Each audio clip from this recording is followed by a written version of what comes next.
The first one was the wise, and the second was not wise. All of them stood up to construct or build. They built houses. The wise were built and the unwise built. When the wise was building his house, the Bible shows that he built it on a rock. And after building it, he finished it. And the one who was unwise, praise the Lord,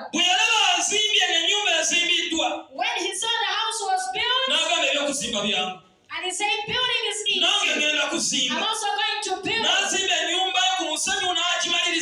He built his house on sand and finished it. All the two houses had to stand. Tell your neighbor that houses stood. Tell him that all the two houses stood. All the two houses are built on the sand. One is on the rock, another one on sand.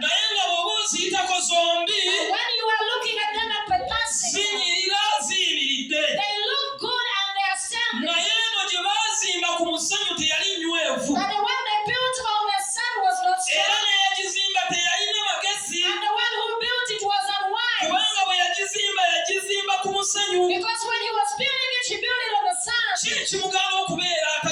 What helps him not to become wise? Praise the Lord. Praise the Lord. It's not because he has not built. And if the sun comes out and there is no wind, all the houses are houses. Praise the Lord. All the two are houses. But the wise one has some extra knowledge. He went when it was sunny. The things are looking good. There is the day the floods are going to come. The day floods and wind are going to come.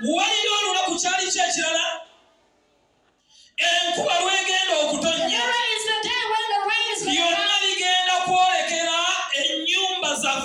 All the things will come and strike the houses. So why is amazing about the wind? When the strong wind is passing, it passes the strong house. It even passes the weak house. So when you get revealed of that, then you'll be strong. Praise the Lord. When the strong wind passes, and after it, the friends come. All of them come and pass. That is when you see the difference. Praise Jesus. Praise Jesus. If you are building your house on sand, even when the strong wind comes, so now I'm going to give you knowledge. If you are building your house as a bridge, that even when the strong wind comes, the house will remain standing. So the houses you see standing after the strong wind, it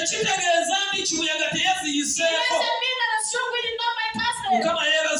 Praise the Lord. All the houses you see still standing, it doesn't mean that the strong winds don't pass. Only that the wind passed and they remain standing. So now listen to this. For you to survive in this world, Satan must fail you. I don't know if you can understand it. I don't know how you can understand it. I don't know if you can understand it. To make a business